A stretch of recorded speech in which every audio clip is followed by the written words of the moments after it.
Check it out, check it, check it out, check it, check it, check it out, check it. Hey, Greg and the CE call me hip hop junkie. Straight to your dome piece like Brass Monkey. All I wanna know, do you wanna get funky? CNC beats be kick.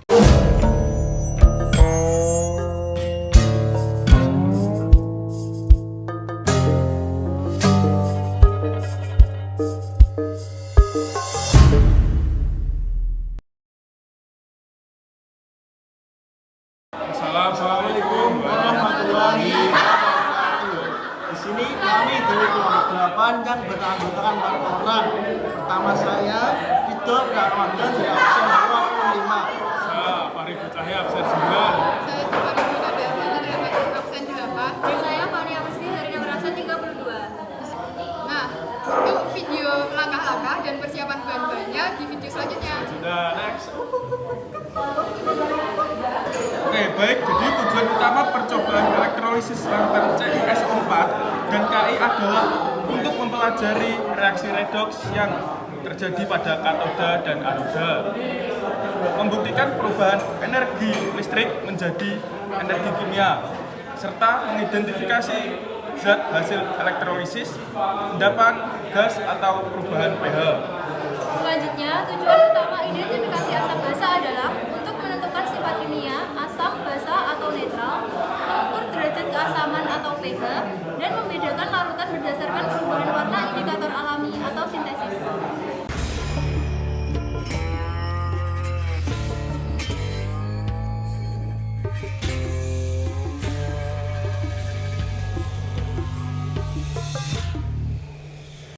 Pertama, mengambil 75 ml larutan CuSO4. Selanjutnya, jepitkan tabung U pada penyangga, statif, dan klem. Setelah memasang pipa U pada statif, sambungkan kabel buaya pada kutub positif dan kutub negatif baterai kotak, di mana nantinya kutub negatif akan menjadi katoda dan kutub positif akan menjadi anoda. Setelah itu, masukkan larutan CuSO4 dalam tabung U sampai permukaan larutan kurang lebih 2 cm di bawah mulut tabung. Sebelum dielektrolisis, ambil 3 tetes larutan CuSO4 dan taruh dalam plat tetes, uji dengan kertas lakmus merah dan biru, lalu catat perubahan warna yang terjadi.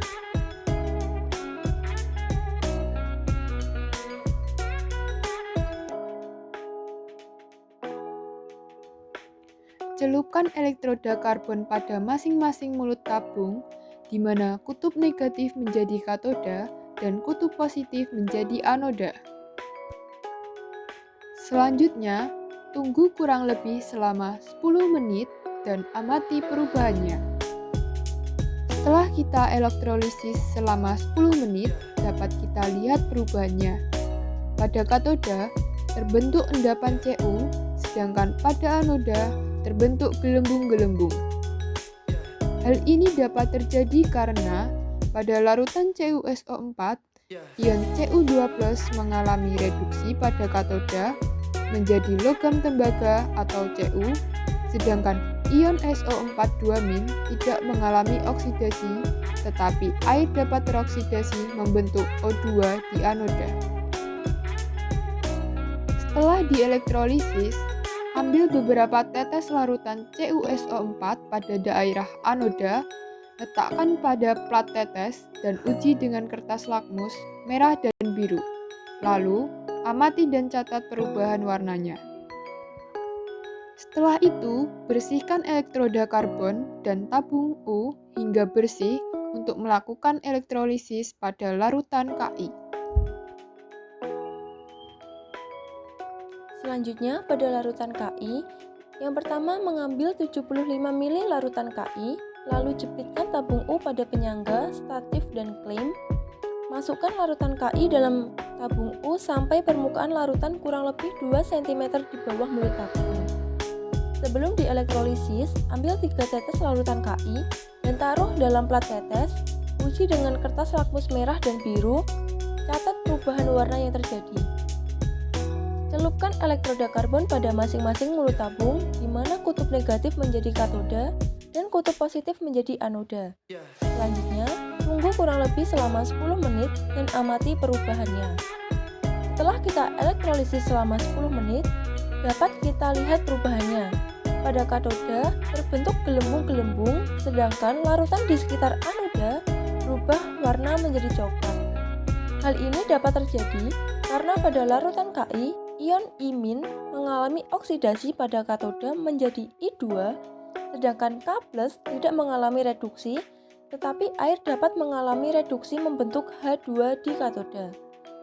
Setelah dielektrolisis, ambil beberapa tetes larutan Ki pada daerah katoda, letakkan pada plat tetes dan uji dengan kertas lakmus merah dan biru, lalu amati dan catat perubahan warnanya.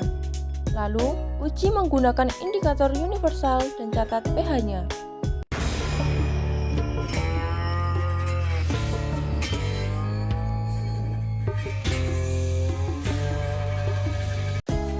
Sebelum melakukan identifikasi, pertama, kita mengambil larutan A sampai E menggunakan gelas kimia sebanyak 20 ml. Identifikasi asam basa menggunakan kertas lakmus. Pertama, masukkan larutan sampel A sampai E pada plat tetes. Selanjutnya, celupkan kertas lakmus merah dan biru. Lakukan secara bergantian menggunakan pinset. Yang ketiga, amati perubahan warna kertas lakmus. Selanjutnya, tuliskan perubahan warna setiap kertas lakmus dan tempelkan pada tabel berikut. Yang kelima, tuliskan juga sifat larutan sampel A sampai E pada kolom sifat larutan. Untuk sifatnya bisa dilihat pada tabel berikut. B. Identifikasi asam basa menggunakan indikator alami ekstra kunyit. Yang pertama, masukkan larutan sampel A sampai E pada plat tetes. Kemudian teteskan 2-3 tetes ekstrak kunyit pada setiap sampel. Amati perubahan warna setelah penambahan ekstrak kunyit. Tuliskan perubahan warna ekstrak kunyit dan tentukan sifat larutannya. Larutan akan bersifat asam apabila berubah menjadi warna kuning dan bersifat basa apabila berubah menjadi warna merah. C. Identifikasi asam basa menggunakan indikator alami ekstrak bunga mawar. Yang pertama, masukkan larutan sampel A sampai E pada plat tetes. Teteskan 2-3 tetes bunga mawar pada setiap sampel. Amati perubahan warna setelah penambahan ekstrak bunga mawar. Tuliskan perubahan warna ekstrak bunga mawar dan tentukan sifat larutannya. Larutan akan bersifat asam apabila berubah warna menjadi merah muda dan bersifat basa apabila berubah menjadi warna hijau. Selanjutnya, D. Identifikasi asam basa menggunakan indikator universal. Yang pertama, ambil indikator universal dan celupkan ke dalam larutan AE. 2. Amati perubahan warna yang terjadi dan cocokkan dengan data pH yang ada pada wadah pH indikator universal. Yang ketiga, tempelkan pH indikator universal pada tabel. Dan yang keempat, tuliskan sifat dan besar pH larutan tersebut.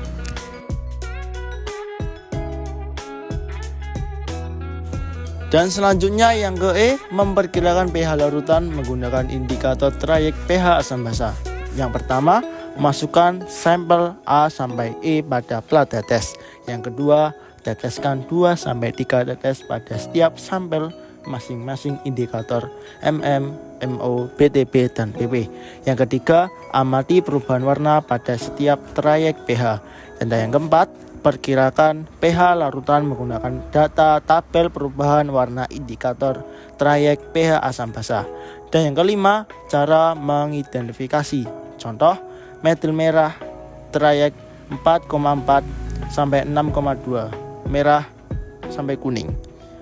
Larutan berwarna merah pH kurang dari sama dengan 4,4 atau asam. Larutan berwarna kuning pH lebih dari sama dengan 6,2 atau basa. Dan larutan berwarna jingga atau orange 4,4 lebih besar lebih kecil daripada pH dan lebih kecil daripada 6,2. Berlaku pada semua indikator sesuaikan trayek pH pada tabel tersebut.